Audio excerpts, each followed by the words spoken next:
Good afternoon in Washington, good evening in Europe, in Ukraine, in Russia. My name is John Herbst and I run the Eurasia Center at the AtlanticCouncil. Today we have a wonderful event for you, a front page event of global leaders.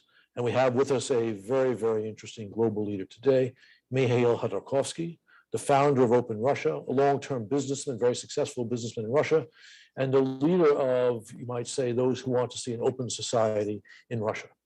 And with that, we will begin our conversation. Mr. Khodorkovsky, perhaps more than almost anyone else, you have an understanding of what's on Putin's mind. Now that his war in Ukraine, this massive escalation, has not gone well, what do you think that Putin will do next?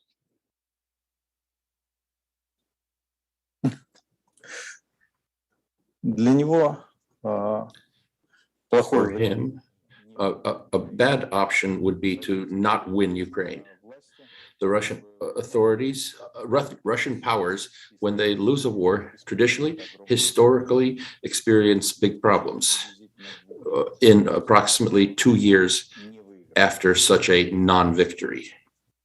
Nevertheless, the Ukrainian resistance is showing Putin that there is no good choice.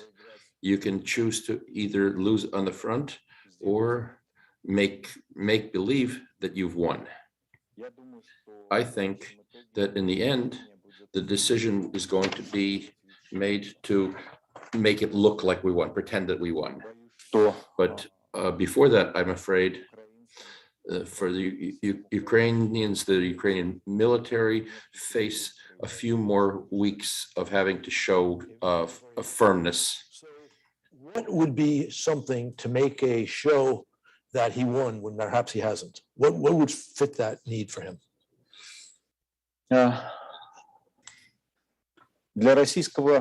For Russian society, Putin and his propaganda machine will be able to sell the preservation of separate districts of the Lugansk and Donetsk oblasts and the neutral status of Ukraine, irrespective of what it would actually mean. He'll be able to sell that as a victory.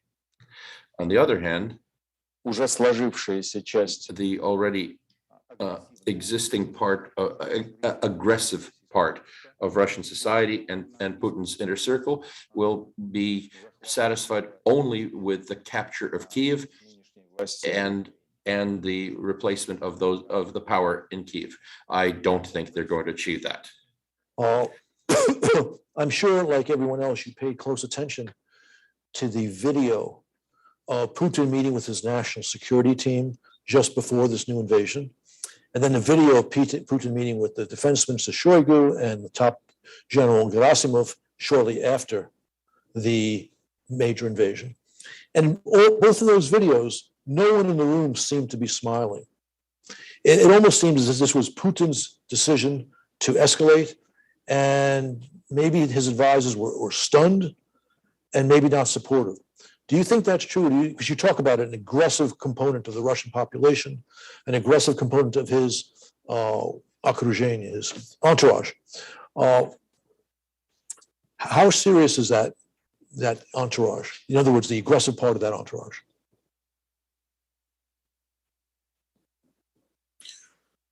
Мы с вами это можем хорошо увидеть. Well, look, we could see this quite easily based on the results of the Istanbul negotiations. We could see how aggressively this attempt to test public opinion with respect to a retreat how it was perceived. Мы видим, что We can see that Путин в своей Putin, традиционной манере in his traditional manner, tested out this possibility with someone else's hands. His propaganda has already created such momentum that тяжело. it'll be difficult for him to retreat, but he'll have to. Okay, thank you. Polls run by the Levada Center show that Putin's popularity now is over 80%, and that 75% or more of the Russian people support this new invasion. How do you interpret that? Я переговорил с большим количеством. I've spoken with a large number of skilled sociologists and asked them to conduct a real sociological research study. They told me that this is impossible because under a dictatorship, and all the more so during wartime, such research is just not conducted. And you can easily understand why. Research is always voluntary, surveys are voluntary. And usually 2 out of 10 people agree to be surveyed to whom the survey is offered. Usually, these 2% do reflect the average public opinion, but under a dictatorship, and especially in wartime, these 2 people are only those who want to formulate a socially acceptable or acceptable to the dictatorship opinion. So to judge about the whole population from these 2 people is impossible, absolutely. NATO is reporting that Russian combat troops have suffered at least 7,000 deaths and perhaps as many as 15,000 deaths. Even 7,000 is a very large number for such a short war. What impact are these casualty figures, if any, having in Russia? К глубокому сожалению, до сегодняшнего I very much regret to say that the value of human life in Russia to this day хотелось бы. is not as high as one would like to see it be, especially when we're talking about people who live in the North Caucasus or people who live in tiny villages and settlements. Knowing this, Putin is taking his soldiers specifically from those places, and he pays such money for their deaths that by the yardsticks of these regions force their close relatives to keep their mouths shut. Я думаю, что I think that for another time still, Putin will continue to be able to allow himself this, but not for long. The Russian army, according to many military experts in Ukraine, essentially has been shattered. There's a military statistic which says if 15% of your force is taken from the field, that force is not able to conduct offensive operations. And if 7,000 Russian soldiers have died, for sure 15% have been taken off the field between dead, wounded, and prisoners. For Moscow to conduct a new offensive in Ukraine, Putin will have to bring in additional soldiers. We know he's looking for soldiers in the Middle East. We're hearing reports he's withdrawn Russian regiments from Southern Ossetia and Georgia, from Tajikistan and elsewhere. My question for you is this. If he's going to conduct a new offensive, he'll need another 100,000 or more soldiers, probably more. Is it possible for him to conscript those soldiers? And is this a political vulnerability for him?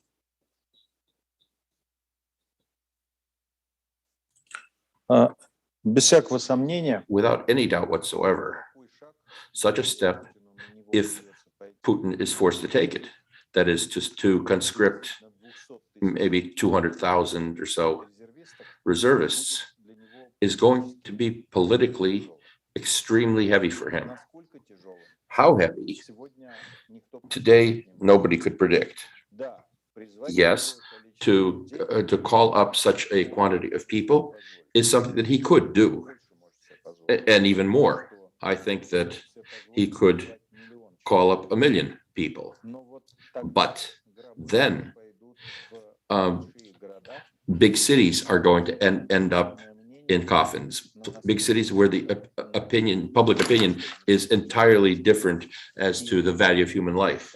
And for Putin, that will be a serious problem on the eve of a transition of power that he faces in 2024. Very interesting observation. I want to follow it just a little bit farther.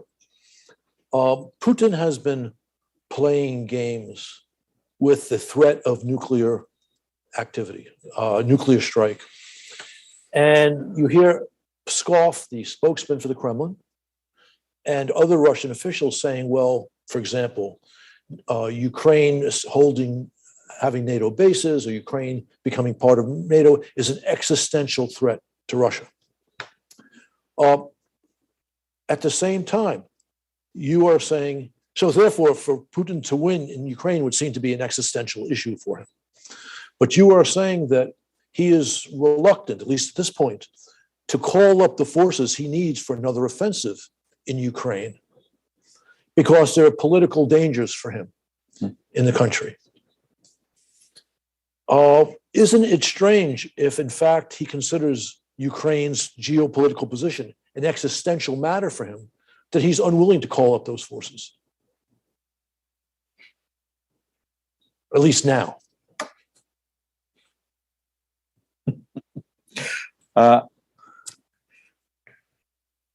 То, что Путин начинал войну, that Putin began the war based on faulty presumptions is perfectly obvious today to everybody.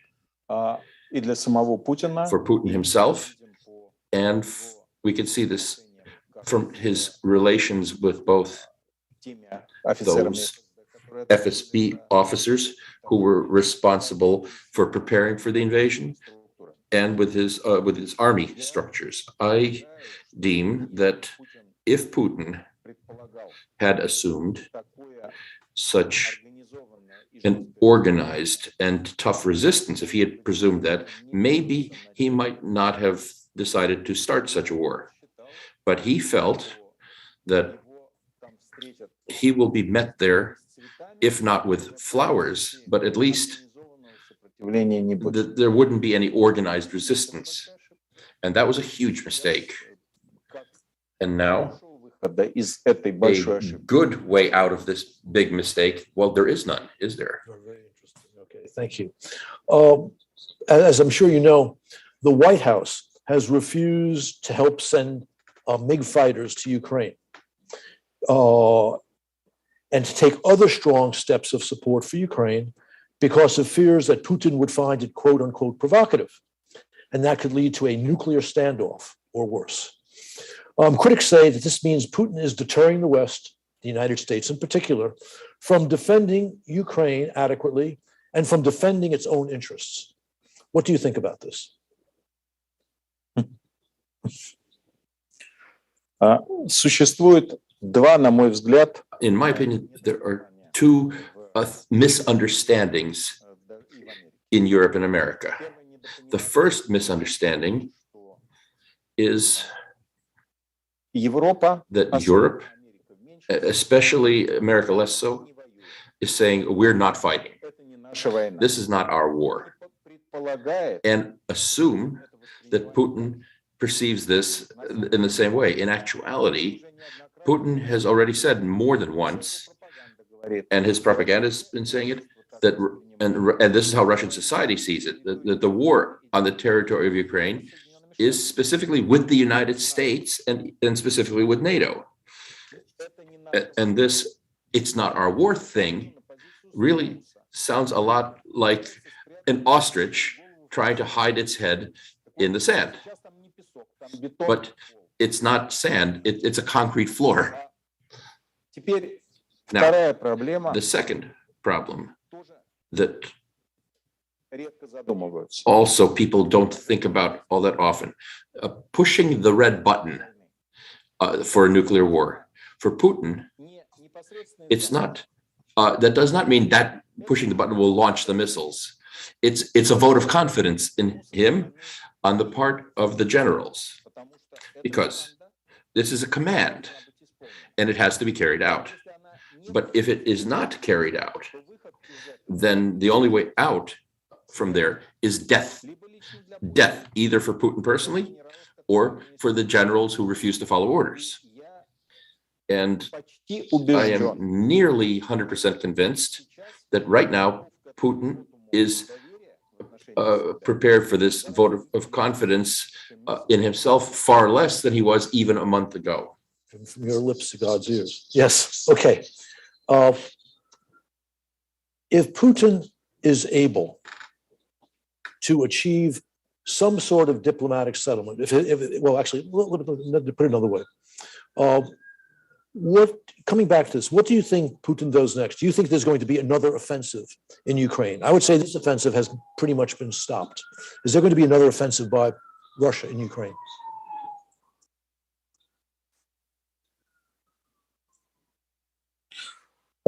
Мне кажется, что I think that in order to договариваться, to have a real negotiations, peace negotiations, because Putin's not ready for those yet, in my opinion.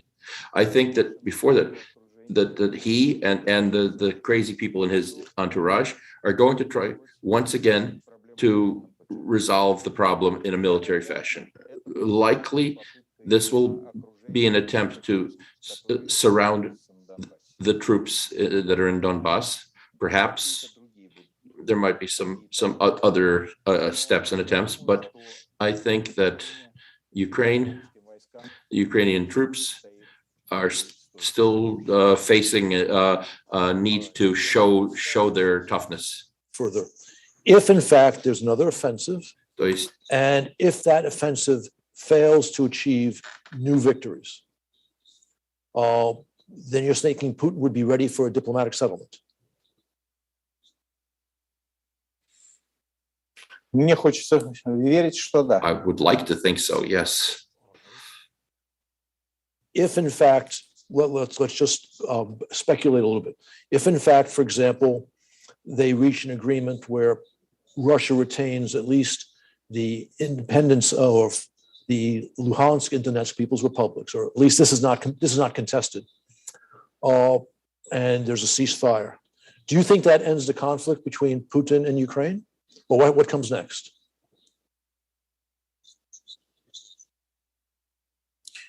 Я убежден, I am convinced that until or as long as Putin remains in power, peace on the European continent will not exist.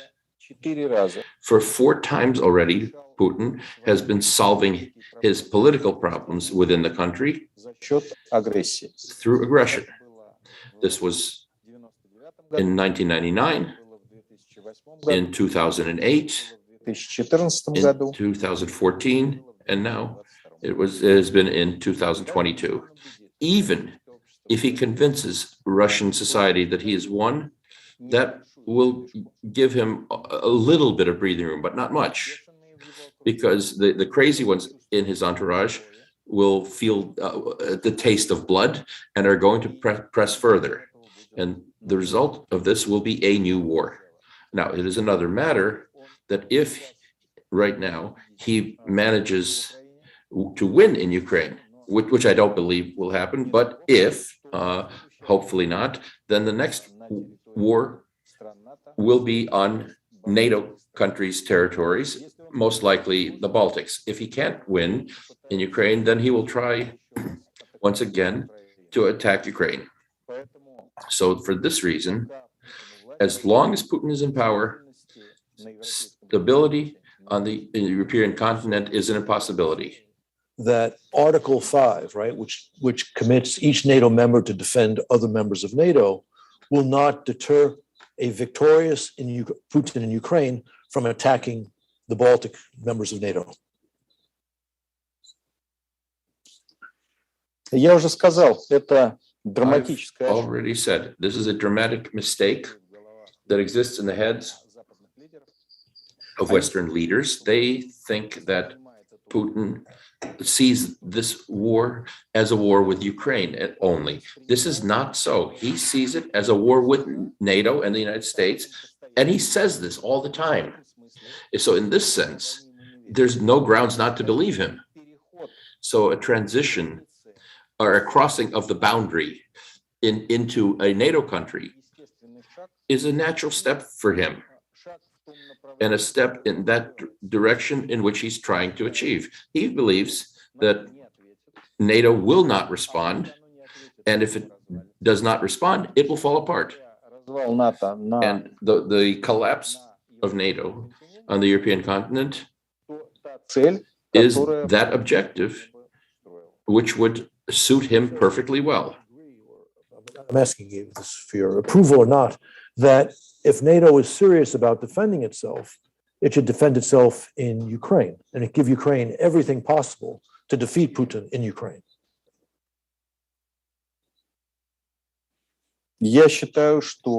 I think that defending Ukraine, help in the Ukrainians, to the Ukrainians, and help in saving their country is the last chance for NATO to solve the Putin problem on not its own territory. I agree with you. Okay, thank you. All right. Some critics complain about the loopholes in the sanctions on Russia. They think we need to put all Russian banks under sanctions, not just the few that we have. That we have to make sure that, especially in Europe, especially in Germany, purchases of Russian gas and oil ceases now, although that would be very hard to do. What is your opinion regarding sanctions?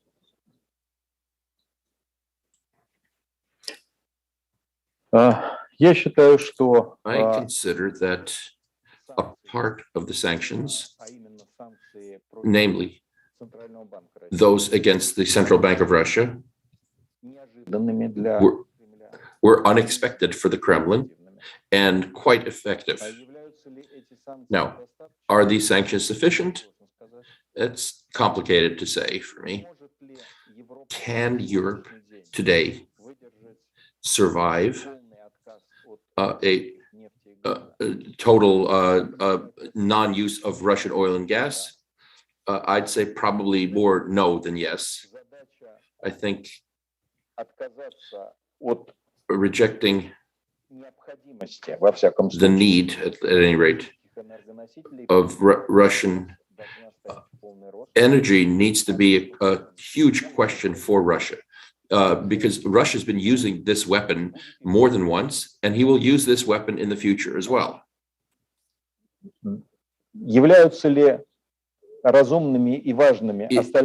Are the rest of the sanctions reasonable and meaningful, like against the biggest of Russian entrepreneurs? I think yes, despite the fact that these people cannot influence Putin's decisions, but they are tools for Putin, whom he uses to solve his problems outside of Russia, or at least make complications for the political systems of other countries who are trying to resist his aggression. What's important is this question: will these sanctions stop right after combat operations end, or will they stop only after Ukraine's sovereignty is restored, which would most likely mean after Putin leaves? That's something Western countries need to decide. But I feel that as long as Putin remains in power, the risk for the European continent remains huge. The sanctions have already had an impact in Russia. And of course, that impact will only grow with time. We've seen at this point tens of thousands, maybe even hundreds of thousands of, you might say, more liberally minded Russians leaving the country. You've been very much involved with trying to promote policy to create a new and open Russia over time. What do you see as the impact on Russian society of the sanctions so far?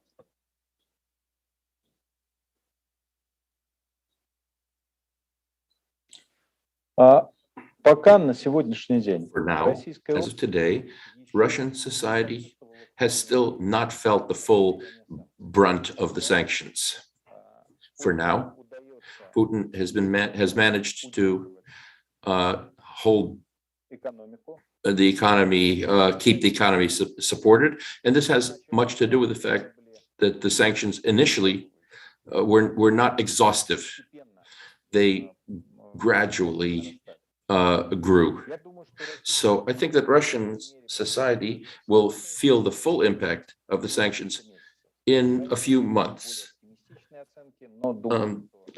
Earlier I had more optimistic assessments, but now life has shown otherwise. This is important because Russian society does not want to see or hear what's actually going on, and only the sanctions, only their own refrigerator, as we say in Russia, will force Russian society to pay attention and to wake up. Are you concerned that you might say the best and brightest in Russia today are leaving, at least a good portion of them, as a result of this escalation, Putin's escalation of the war in Ukraine and the Western sanctions?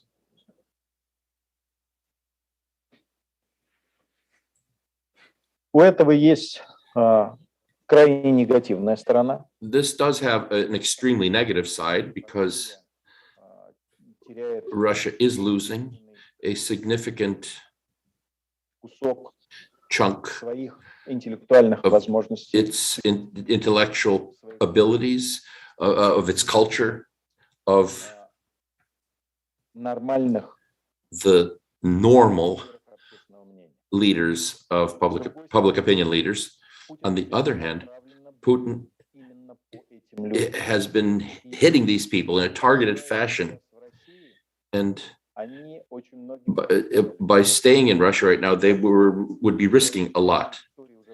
We have had this in our history exactly 100 years ago. The Bolsheviks who came to power then acted in exactly the same way. They were kicking out those people who could be kicked out of the country, and those who remained, they locked up.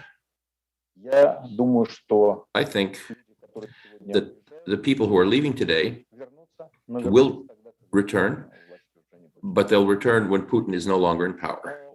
One thing we have yet to get to is the whole information space.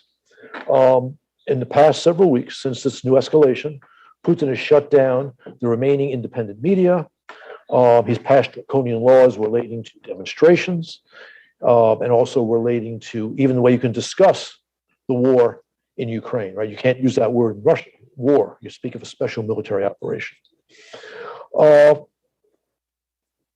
Critics say that the West should be doing more to help open the Russian information space. Can this enhanced repression in Russia remain long? And can the West do more to help provide real information within Russian society?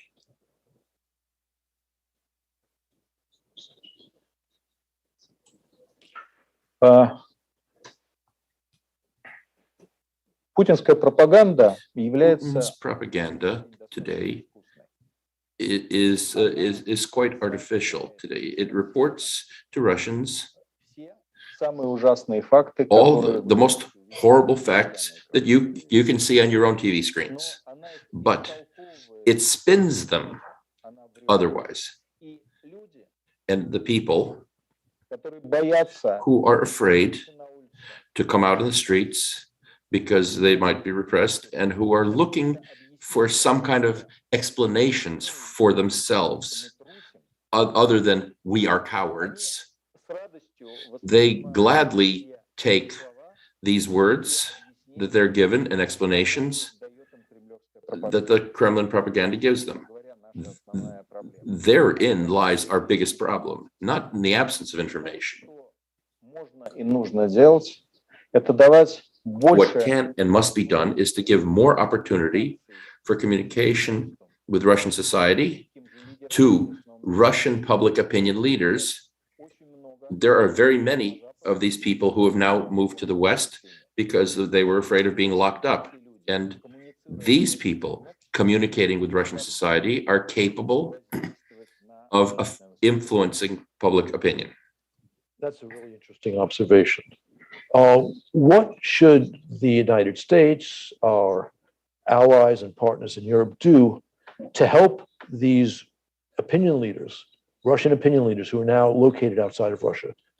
Any suggestions?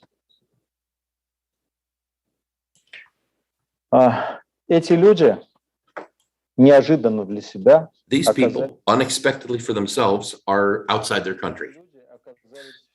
They find themselves in a situation where people look at them askance because they're Russians. For them, it's psychologically important to sense themselves not outsiders. It's important psychologically for them to feel needed. And if we don't do this, if you don't do this, if other European countries don't do this, there is a chance that these people will either leave the socio-political field completely, or might even return to Russia to serve Putin. I think that these Russians, these public opinion leaders who are now forced to leave Russia, must sense that they are welcome, that the hopes for the future of Russia are tied to them. Let's follow that a little bit. What, for example, should the US government do to make these folks feel like they are necessary, excuse me, they are wanted, that they have a valuable role to play? And not just the United States, but other countries.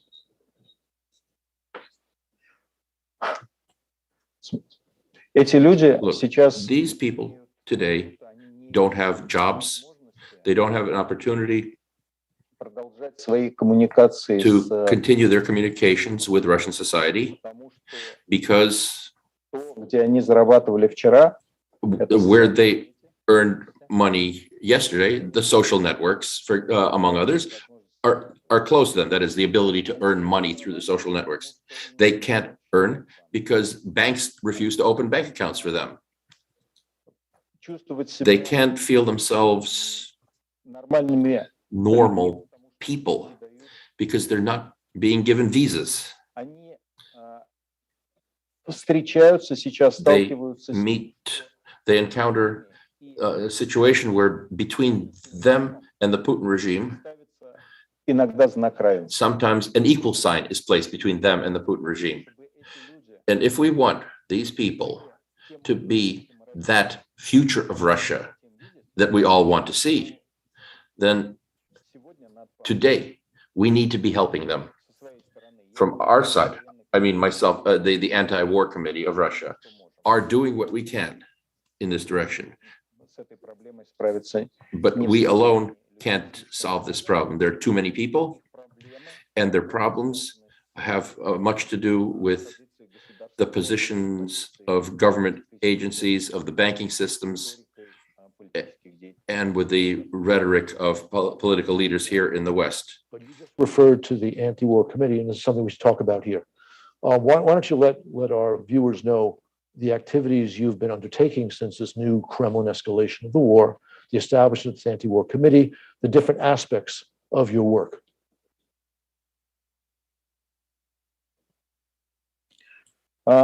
Когда началась война, When the war began, каждый из нас, из лидеров every one of us, мнения, public opinion leaders, общаясь со своей аудиторией, interacting with their own audience, свою войну, started their own war against the war. естественно, Кремль So пытался naturally, the Kremlin tried to limit нашим аудиториям. our access to our audiences. And that's when we came to the conclusion that we need to unite so that our voice would be louder. We united in the anti-war committee. Далее возникли проблемы. Then we start, those colleagues of ours began experiencing problems who have been forced to leave Russia. And so we created the Noah's Ark project that helps those who have left Russia. Убегая от I mean, literally running away from persecution, not having an opportunity to coexist with this regime. We help them solve their current problems in the West. это и консультации, We give them legal advice. с визами, We help them with visas. с банковской We help them with the banking system. и and we provide them with housing in the first stage too. We're trying to help as many such people as we can, but as I've said earlier, unfortunately, not everything is in our hands or within our strengths to do. Besides that, Russian people, including those who continue to live in Russia, want to show their attitude to what's happening by helping Ukrainians who are in such dire situation. For this, the Anti-War Committee has also created a project that we call Daybreak, Rassvet. We provide medicines and food stuffs to those who are suffering on Ukrainian territory. And very many Russian people, even in Russia, even understand that they might get 15 years in jail for that, are transferring money, trying to help. As you may know, we've done a lot of work here at the Atlantic Council on sanctions. Dan Frieder's led our efforts very, very ably. And we have spoken, for example, to officials from Central Asian countries who want to make sure that sanctions do not harm their economy. And we have suggested some things. So my question for you is this. We obviously don't want to hurt individual Russians, especially those who are leaving the country, with sanctions. So what might the US government, and again, our allies, do to ease the burden on Russians outside of Russia of these sanctions?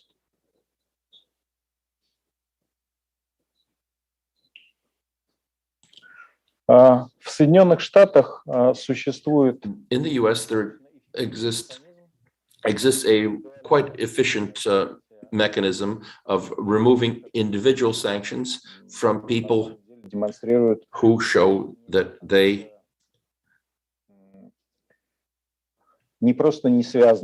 are not only not associated with this regime, but that they're actually fighting against this regime. I think that an analogous mechanism could be could be created in European countries as well, to those countries that are part of the sanctions regime.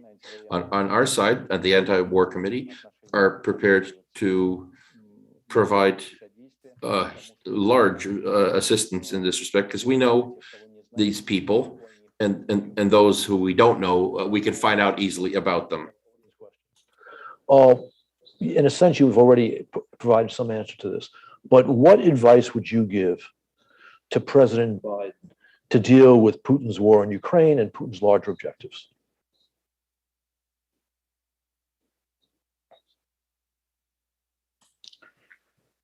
глубокому сожалению, Unfortunately, greatly unfortunately, today, sanctions alone are not enough.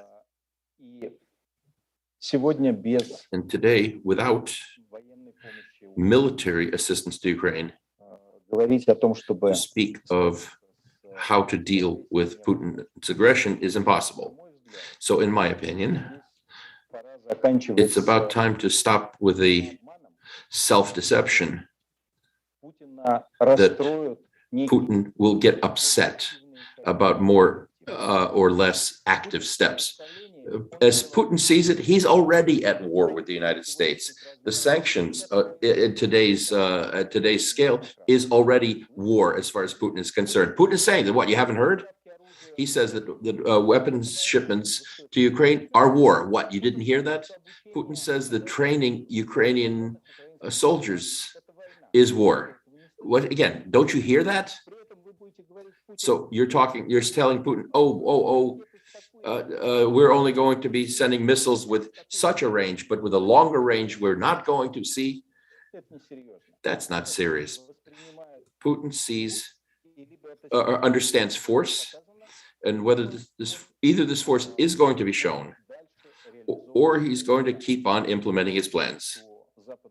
I think that Western leaders must finally understand this and set aside this caution of theirs. But now, following this, and here I think Biden's words were very important, both from a moral point of view and from a perceptions point of view, Putin's personal perception. a person who in the 21st century on the European continent unleashed an aggressive war, who is committing war crimes, cannot and should not rule a country such as Russia. Such a person in power in a sovereign country is a constant, nonstop danger for the whole world. And to say that we're going to end this conflict and then after that everything will be business as usual, that is nearsightedness. In my opinion, this is nearsighted gradually is affecting Western leaders. Or rather, Western leaders are slowly losing it. I hope they lose it very quickly. Will significant political reform in Russia require a generational change? And how long might it be before we can see real reform in Russia?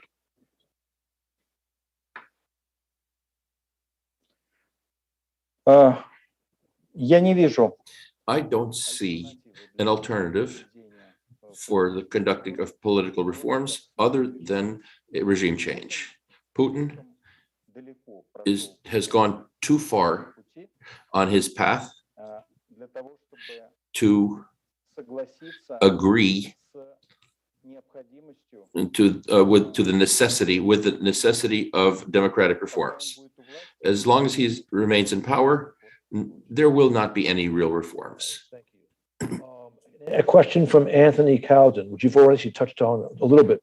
His question is this: what must happen to convince the Russian people who largely support Putin and believe his version of the current events in Ukraine of the truth that in fact Russia has invaded Ukraine and have been repulsed by the Ukrainians?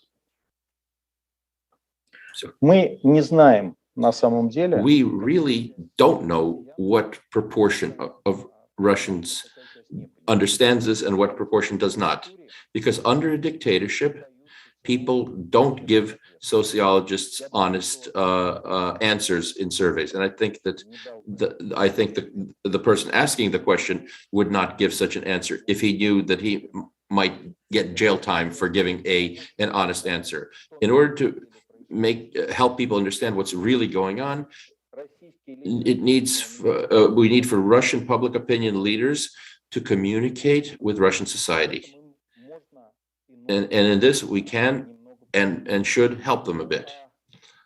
Now, a wake-up call for Russian society will be, again, the refrigerator that will be hit by sanctions.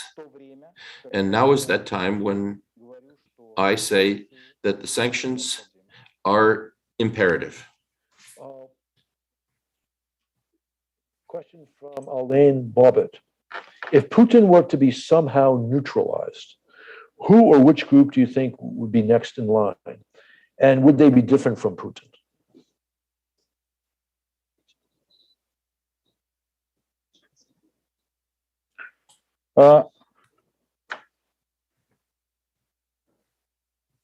Я уверен, I что am sure that any person who would be able to, by himself, independently, alone, come to power in Russia as an individual, no matter how democratic this person is, after a very short time, this person will de-evolutionize along the Putinite path to become an autocrat.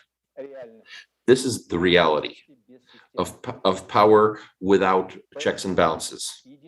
So really, the only way out, realistically, is to base oneself on coalitions. And I think that this is possible because whoever might grab power, whatever part of the elite might grab power after Putin, for them, the key task will be to get the sanctions lifted. And here, the West, if the West acts rationally, will have a strong influence in the question of how the foreign policy tasks of such a new ruling coalition will be formed. It'll be important to use this window of opportunity. This also opens, I'd say, a new insight into what's happening in Russia. Critics of sanctions say that sanctions have not prevented this escalation. And of course, that's not wrong. But you seem to be saying that sanctions could, on the back end of this war, have a real impact on opening up Russian society, leading to a less repressive and less aggressive and more democratic Russia. Correct? Это правильно. You are right.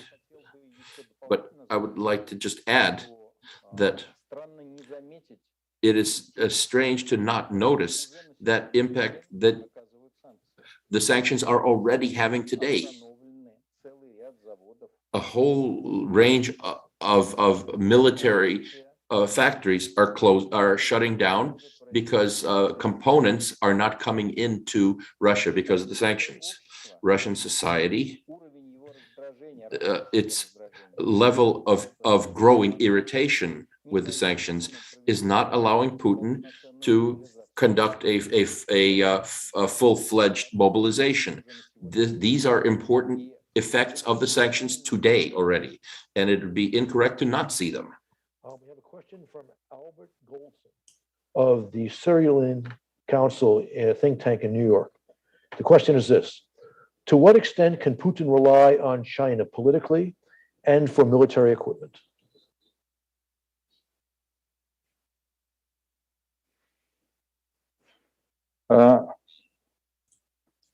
Китай China can, to a significant degree,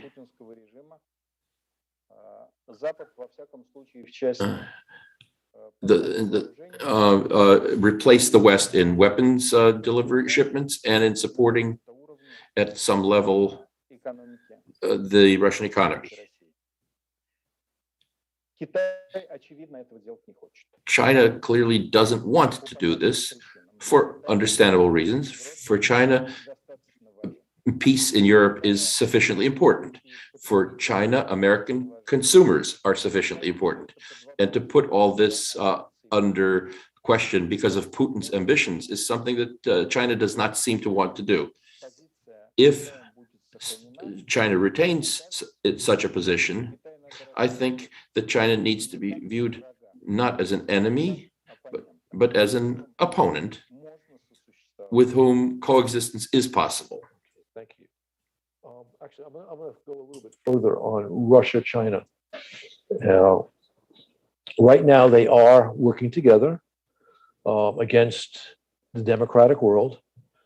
But it's interesting. Even as they work together, you see Chinese journalists, you see Chinese academics, and even lower level Chinese diplomats talk about Russian territory as actually Chinese territory. They refer to Vladivostok as a Chinese city. Are Chinese territorial claims on the Russian Far East understood in Moscow? We certainly see no evidence of that from official statements.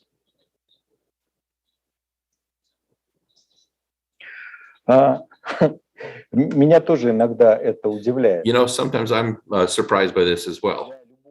For any observer, unbiased, it's perfectly clear that a change of power in China at any moment can lead to a toughening of their position in relation to Russia and to those claims on Russian territory that a certain part of Chinese society has. What is more, the deep dependence on China for energy deliveries and to China and purchase of goods from China are being used by China, obviously, or evidently, to greatly discount the price of Russian goods. We see that today. And from my own experience of interacting with Chinese companies know that they're tough negotiators who will never give up or forsake an opportunity to use their advantage. And Russia's conflict with the West is an advantage for China. What Putin is doing in the Chinese direction is a dramatic mistake. Okay. You've touched upon this a little bit, but you have a specific question from Amy Sparks.